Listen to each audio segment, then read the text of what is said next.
Hello students, welcome to zoology class. We are going to continue our chapter evolution. Till last class we were discussing about theories of biological evolution. We studied various theories. We started with Darwinism theory.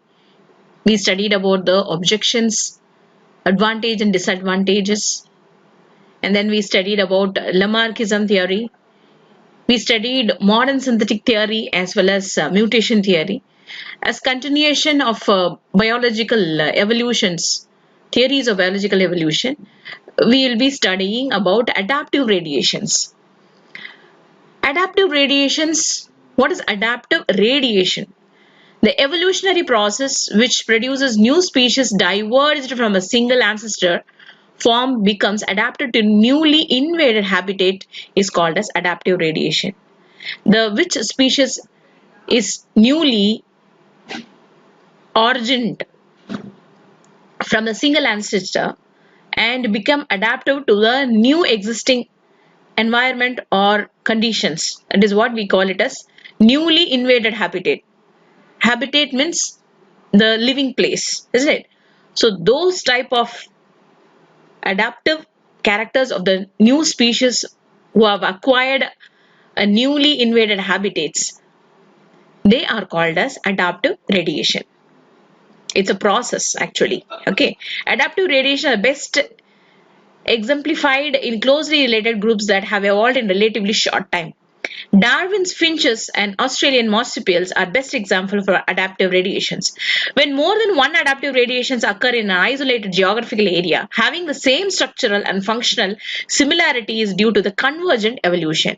Now, you may not able to understand, but as we study about the particular example based on Darwin's experiment with the help of finches and marsupials, I think you can able to clearly understand what is adaptive radiation. Let us now understand the example cited by the Darwin. Okay, Darwin's finches.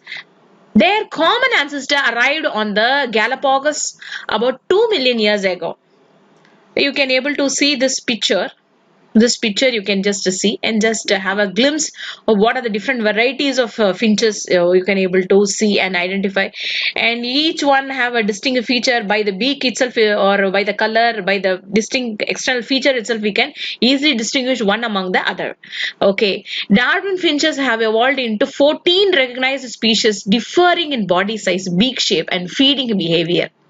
So finches, all are finches only, but according to the environment, they have changed themselves in the body size, in the beak shape, as well as according to the what they eat and how they feed. All these things have been changed. So these changes in the size and form of beak have enabled, okay, different species to utilize different food resources such as insects, seeds, nectar from cactus, flowers and blood from iguanas, all driven by natural selection. So according to their need, they chose many different types of food. So food, maybe sometimes finches may eat insects, sometimes they eat only seeds, sometimes they may have to suck the nectar from the flower, or sometimes they suck the parasite, they act as a parasite.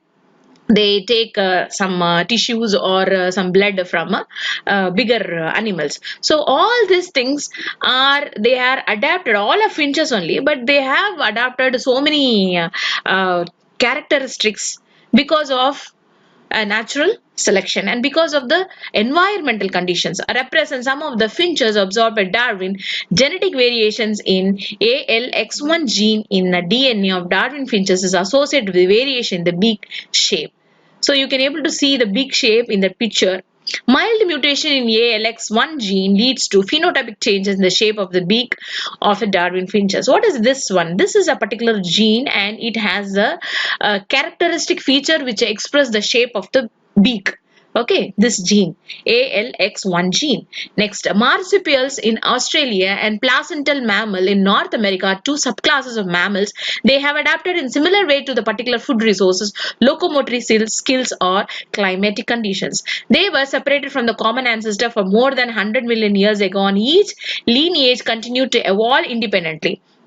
So ancestors are different, they are in a separate continent maybe. So these marsupial, as they separate from the ancestor to a different geological area, they adapt according to the need of the food. They adapted different behavioral patterns, different shapes in the body, and different organs according to the conditions they survive. Okay, right. So despite temporal and geographical separation, marsupials in Australia and placental mammal in North America have produced a variety of species living in a similar habitat with a similar way of living. Their overall resemblance in shape, locomotory mode, feeding and foraging are superimposed upon different modes of reproduction. This feature reflects their distinctive evolutionary relationship.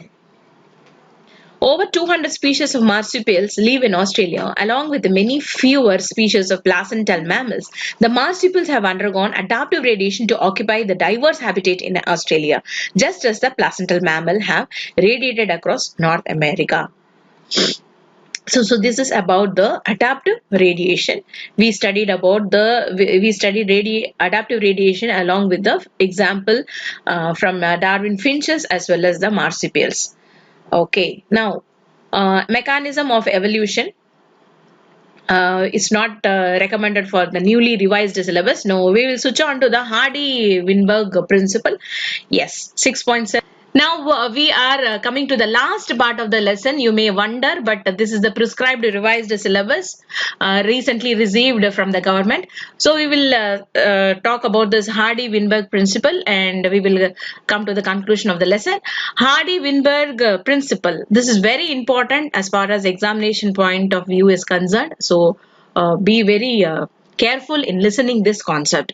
Hardy-Weinberg principle. In nature, populations are usually evolving, such as the grass in open meadows, wolves in the forest, and bacteria in person's body are all natural population. Yes, we know this. All of these populations are likely to be evolving some of their genes. So if these populations are evolving, if we say, we can indirectly tell some genes are evolved, isn't it? Yes. Evolution does not mean that population is moving towards perfection, rather than population is changing its genetic makeup over generation. Okay, so as far as evolution is concerned, in terms of population, we can tell it is not perfection towards perfection. Rather, you can tell that there is a change in the genetic makeup over a generation, over a period of time, over many generations. There is a change in the genetic makeup in the population that we can tell. So this point is very, very important.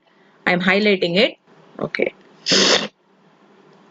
For example, in wolf population, there may be a shift in the frequency of gene variant from black fur than grey fur. Sometimes this type of change is due to the natural selection, or due to migration, or due to the random events.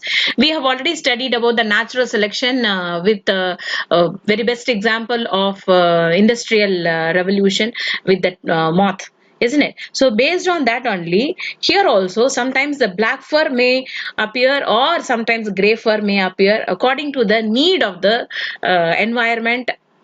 Maybe it can be due to the natural selection, okay, or it can be either due to the migration, or sometimes it can occur as a random event.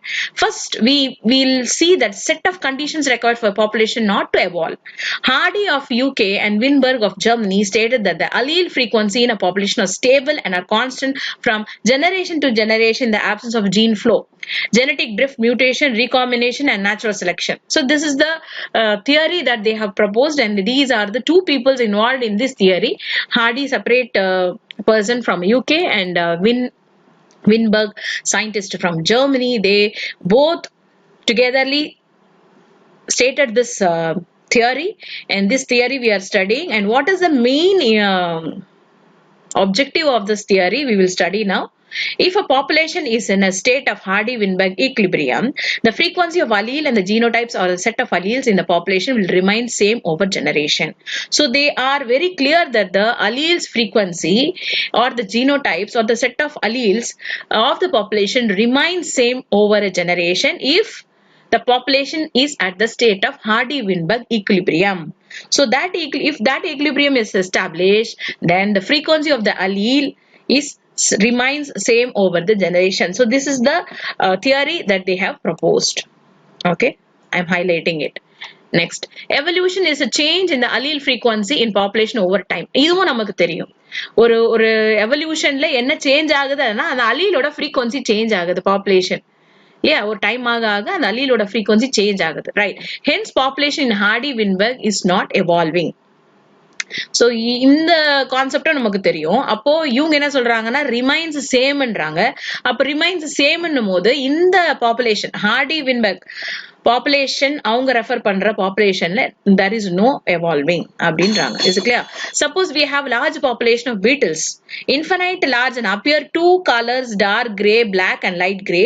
Their color is determined by the A gene AA and A capital A small a beetles are dark gray and small a beetles are light gray. So இதுதான் வந்து case அப்படி நம்ம எடுத்துட்டோம்னா இப்போ for example in a population let's say that capital A allele has a frequency P of 0.3 and small a allele has a frequency Q of 0.7, then P plus Q is equal to 1.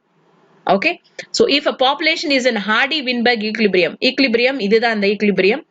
Okay, the genotype frequency can be established by Hardy-Weinberg equation. இது எப்படி வந்தது, எப்படி derive ஆனது?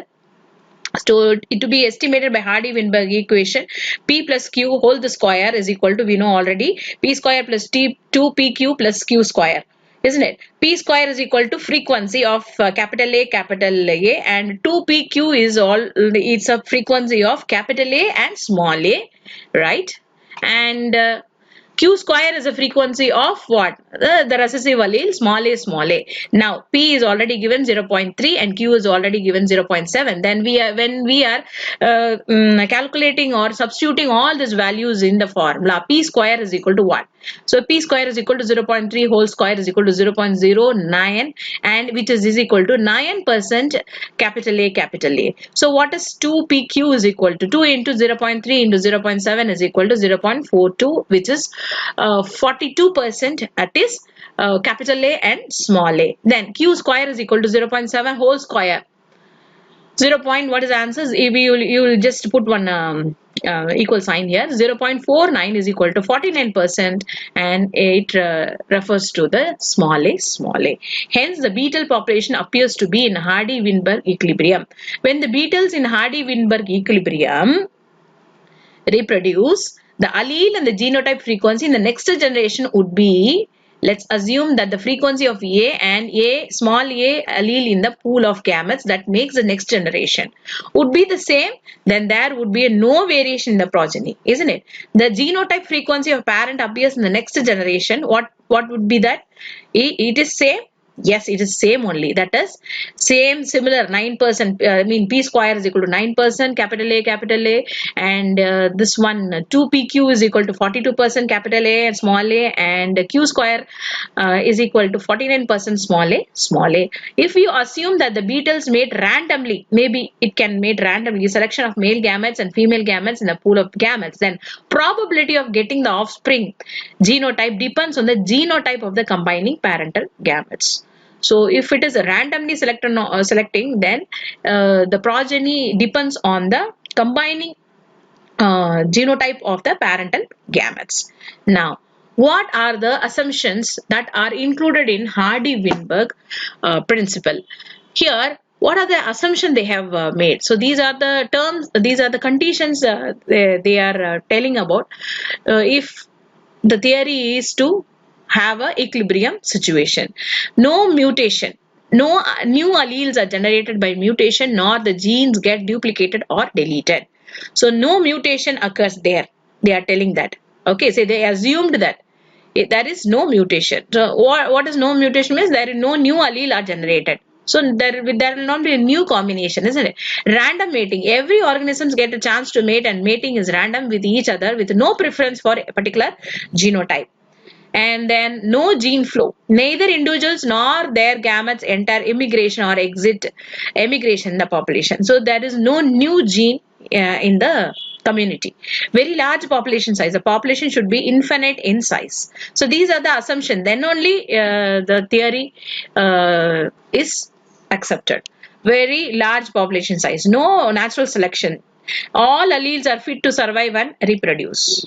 Okay, if any one of these assumptions were not met, then what will happen? The population will not be in the Hardy-Weinberg equilibrium. So these are the conditions to be followed. Then only Hardy-Weinberg equilibrium can be established.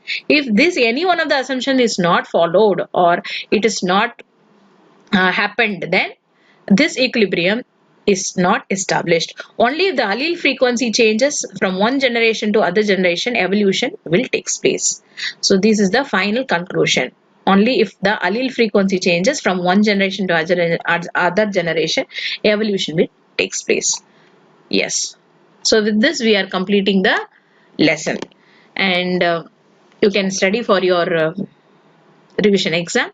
Thank you and have a nice day. Bye bye.